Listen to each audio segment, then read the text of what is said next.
नमस्कार। मेरो टेलिभिजन र मेरो साप्ताहिकको संयुक्त प्रस्तुति कार्यक्रम मेरो सरोकारमा यहाँलाई स्वागत छ। यस कार्यक्रममा हामी विभिन्न व्यक्तित्वहरूसँग विभिन्न विषयमा कुराकानी गर्दै आइरहेका छौँ।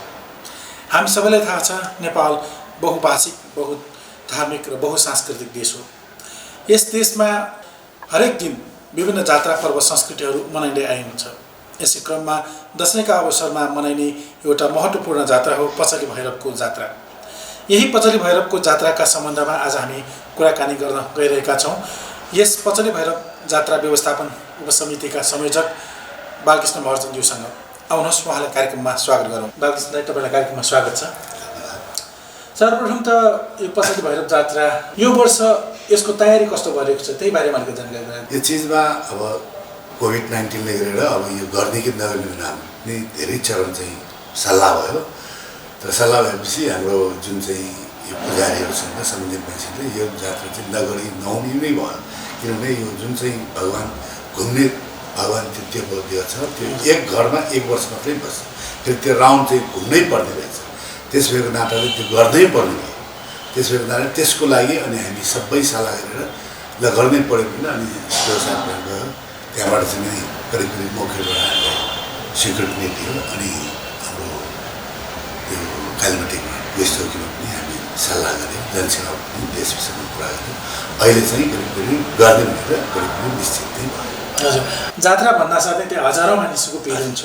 अहिले तपाईँले पनि भर्खरै भन्नुभयो कोभिडको समस्या विकराल भइरहेको छ। दिनानुदिन हजारौँको सङ्ख्यामा सङ्क्रमितहरू थपिँदै गएको अवस्थामा यो जात्रामा चाहिँ तपाईँहरूले कसरी व्यवस्थापन गर्ने सोच गर्नुभएको छ? यो जात्रालाई कसरी व्यवस्था गर्नुहुन्छ? अब पहिला भए यो जात्रा चाहिँ बेलुकातिर साँझतिर बेलुका राति हुन्थ्यो।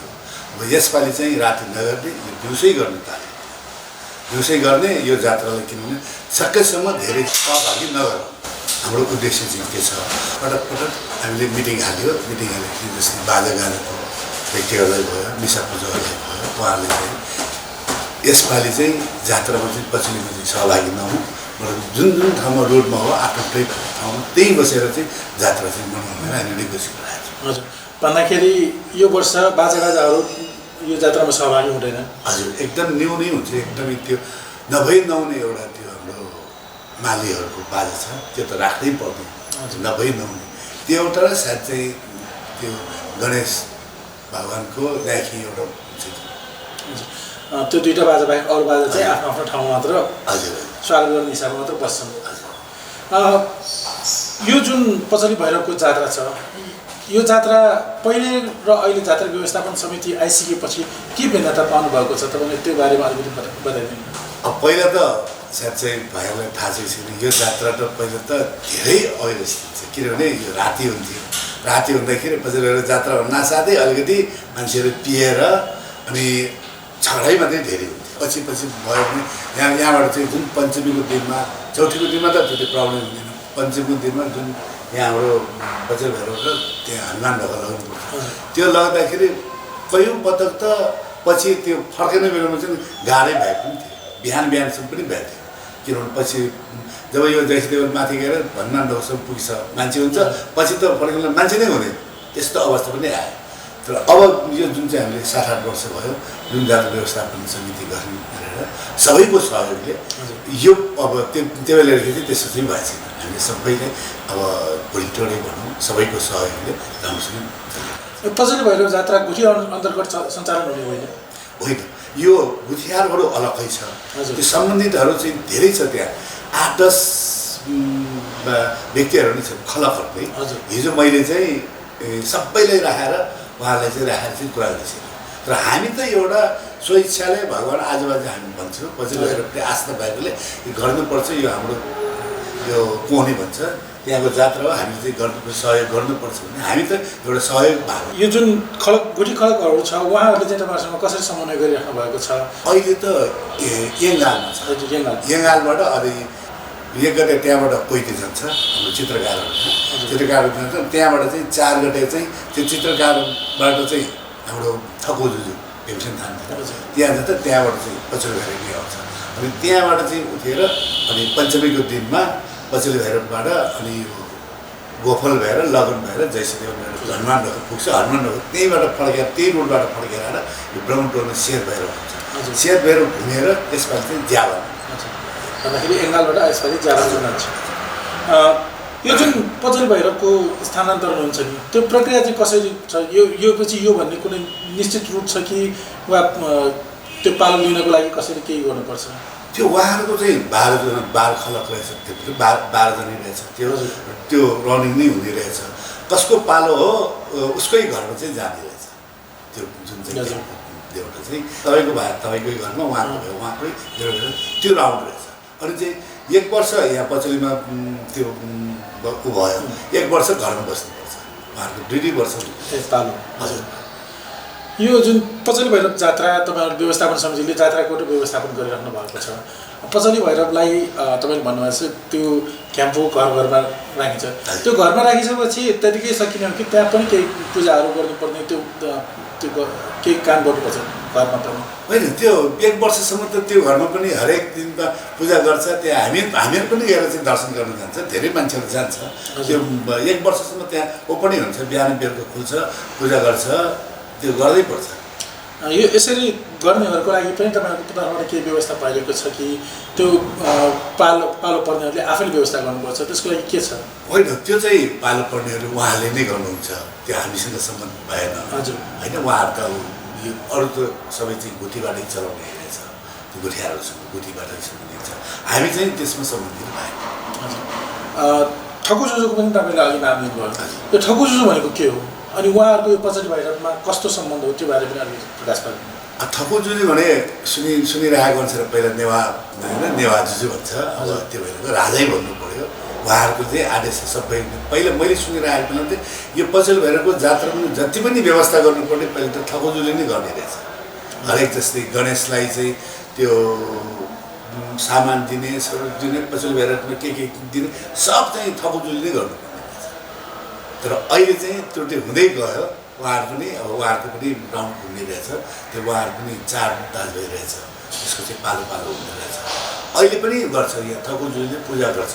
जुन चाहिँ चौथीको दिनमा उताबाट आएर त्यहाँ होम गर्छ, अनि त्यो बोका नै बलि दिनुपर्छ, अहिले पनि गरिरहेछ। हजुर। यो अहिले चाहिँ जहाँ मल्लजी ठकुजुजू भएर गरिराख्नु भएको छ, उहाँ एक्लै हुनुहुन्छ कि त्यसपछि? होइन, यसपालि जयरामजीको पालो होइन, यसपालि हाम्रो प्रचण्डमान मल्ल भन्नेको उहाँको भतिजा रहेछ, उहाँको पालो रहेछ। उहाँहरूको पनि खलक छ? हजुर, उहाँहरूको पनि खलक हुन्छ, त्यो राउन्ड रहेछ। यो जुन 7-8 वर्ष तपाईँहरूले जात्रा व्यवस्थापन गरिसक्नुभयो होइन, यो अवधिमा तपाईँहरूले कस्तो अनुभव गर्नुभएको छ? सुरुमा अब बेसी थियो, राति हुन्थ्यो, धेरैपल्ट क्याम्प खसाउने, क्याम्प कुच्याउने हुन्थ्यो पहिले, अहिले चाहिँ त्यसको व्यवस्थापन कसरी भएको छ? अब त हामीले करिब 3 वर्ष जति भयो यो क्याम्प पहिले त बोकेर कानले बोकेरै लग्थ्यो। अब जुन एउटा देउडा भगवान् चेन्ज भयो, त्यो घ्याम्पोमा पहिला चाहिँ भगवान् चाहिँ त्यो घ्याम्पोमै एट्याच हुन्थ्यो, त्यस भएर बोकेर लड्ने।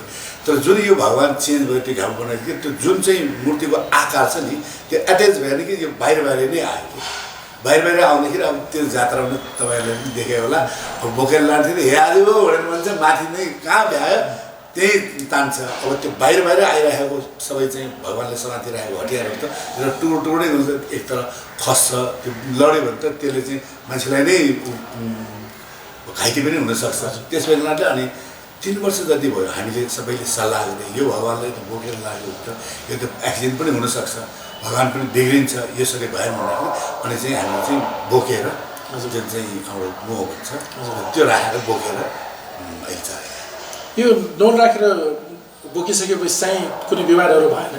पहिले अलिकति चाहिँ भएको थियो, मसँग धेरै प्रश्न पनि आयो, मैले पनि त्यो चिज उत्तर पनि दिएँ। यो अवस्थाले भएर मात्रै यो गर्नुपर्ने अवस्था भयो। तर कसै भन्थ्यो यो परम्परा नै टोड्यो भन्नु। अब त्यो भगवान्लाई अब बोकेर लाने त सम्भवै छैन, लग्यो भने 1 वर्षमै खत्तमै हुन्छ। मान्छेलाई त्योभन्दा पनि किनभने मान्छेहरूलाई चाहिँ एक्सिडेन्ट गरेर केही भयो भने त जात्रा संयोजकहरूलाई पनि अलिकति अप्ठ्यारो हुन्छ। त्यस भएर सबैले प्रायः जस्तो मान्छेले यही ठिक छ भनेर सहमति गर्दै गरे। हजुर। यो जुन क्याम्पोको तपाईँले नाम भन्यो, क्याम्पो परिवर्तन भएको 3-4 वर्ष भयो, यो क्याम्पो चाहिँ कसरी परिवर्तन गर्छ? यो दाताले स्वेच्छाले परिवर्तन गर्ने हो कि यसको कुनै निश्चित प्रक्रिया छ त्यसको लागि? त्यसको निश्चित प्रक्रिया चाहिँ छैन। यो पहिले त अब जब धेरै पुरानो भएर त्यो ड्यामेजहरू छ नि यो हजुर। कुचिएर त्यो भएपछि अब कसरी त्यो चन्दा उठाएर नै गरिरहेको छ लाग्छ मलाई। अब यो पहल चाहिँ धेरै जस्तो हाम्रो ठाकुरजीहरूले पहल गर्छ अनि पछि चाहिँ अब उहाँहरूले कसरी अब चन्दादाताहरूले नै चन्दाइबाट सङ्कलन गरेर नै त्यो फेरिरहेको छ। हजुर यो चन्दादाताहरूको सहयोगबाट त्यो भइरहेको छ। यो पचली भैरवको जात्रालाई तपाईँले कुन रूपमा हेर्नु भएको छ? अब कोने भेगको जात्रा भयो, त्यसमा भनौँ अब ठकुजुजु भनेको मल्ल राजाहरूको समेत संलग्नता देखिन्छ। यो जात्रालाई तपाईँले व्यक्तिगत रूपमा मूल्याङ्कन गर्दा कस्तो जात्राको रूपमा व्याख्या गर्नुहुन्छ? अब मेरो विचारमा यो जात्रा यो पछिल्लो भएर भन्दाखेरि अब दक्षिण कोली यतापट्टि त्यहाँको एउटा एकदमै शक्तिपीठ हो। पहिले त अब राजाहरूको पालामै पछिल्लो भएर सँगै त्यो खड्ग चाहिँ साट्नु पर्ने भन्ने 12 वर्ष एकचोटि त्यो पनि पहिलेको हुन्छ। जस्तै यो त तल भएको मध्ये पनि त्यो एउटा शक्तिपीठ धेरै ठुलो किनभने हामी महर्जनहरू प्रजापतिहरू सबै त्यहाँ ओला छ भनेर पठाउनुपर्छ एक रात एक दिन। त्यो पठाइसकेपछि मात्रै त्यहाँको महर्जन अथवा प्रजापति हुने हाम्रो पहिलेको परम्परा। त्यसो भएर यो त कोणी भन्छ हामी, त्यसको चाहिँ एउटा धेरै नै शक्तिशाली पीठ भन्नु पऱ्यो, भगवान् भन्नु पऱ्यो। अनि त्यही बच्चाहरू पठाएको टाइममै भगवान् चाहिँ तल आउनुहुन्छ जुन चाहिँ पछिल्लो। त्यस भएर मेरो विचारमा यसको अब पहिले त कसरी हो, अब यसमा चाहिँ अब सबै चाहिँ मिसिरहेको छ जस्तो। हजुर त पचली भैरवको जुन जात्रा हुन्छ त्यही दिन त्यहाँ ओला होइन तपाईँहरूको त्यो बच्चा राख्ने काम पनि हुन्छ। अनि त्यही दिन त्यहाँ पचलीमा नौरथको मेला पनि हुन्छ। यो नौरथ मेलाको पनि व्यवस्थापन तपाईँहरूले गर्नुहुन्छ वा यो जात्राको मात्रै व्यवस्थापन हेरिराख्नु भएको छ? होइन, नौरथ होइन, हामी जात्राकै मात्रै हो। हामी चाहिँ जात्राकै मात्रै व्यवस्थापन गर्ने हो। नवरात्रि त अब अहिले त कसै त्यो मेरो पनि पढाइ पनि छैन, पहिले भए त गर्थ्यो, अहिले त खासै छैन। त्यहाँ आउनेहरूको लागि कुनै सुविधाहरू त्यसको लागि पनि व्यवस्थापन हुन्छ कि हुँदैन त यसपालि? हजुर, यसपालि चाहिँ यो कोभिडको लागि अब हामीले केही न केही चेन्ज गर्नु पर्ला भन्ने विचार गरेको छु। किनभने त्यो भगवान्का आउनेखेर त पञ्चमीको दिनमा धेरै हुल हुन्छ। त्यो हुल भयो भने त सङ्क्रमित त एकजनालाई भयो भने त्यही त हो नि होइन। सकेसम्म त्यस्तो चाहिँ नगरौँ भनेर हामीले सोचिरहेको छौँ, कसरी एउटा सोसियल डिस्टेन्स म्यानेज गर्ने, त्यो भगवान्लाई कसरी हुल नगर्ने भने त्यसमा चाहिँ हामीले सोचिरहेको छौँ।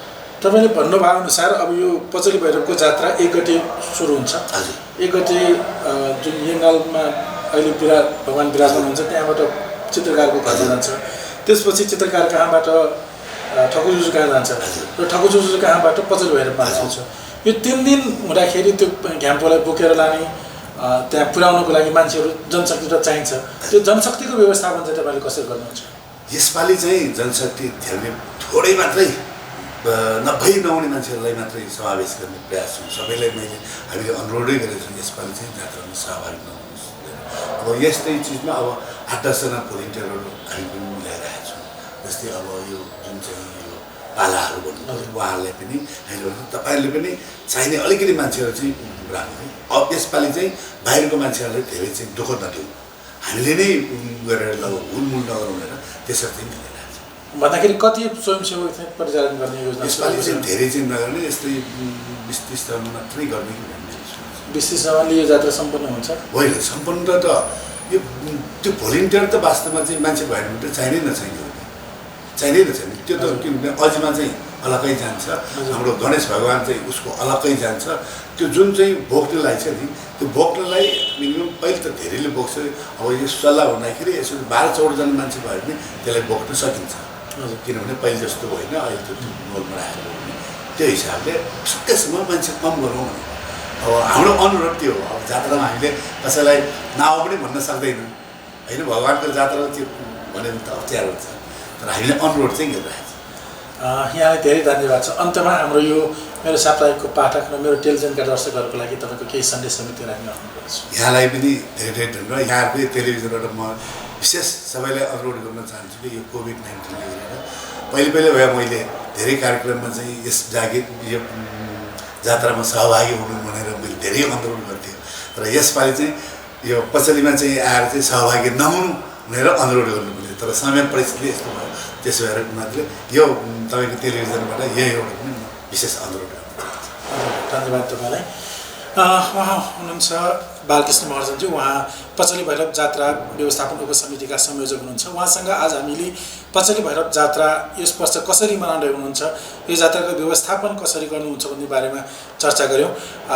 आजको लागि क्यामेरामा नवकुल महर्जनका साथमा म सञ्चालक रत्निकाजी मन तपाईँहरूबाट बिदा चाहन्छु।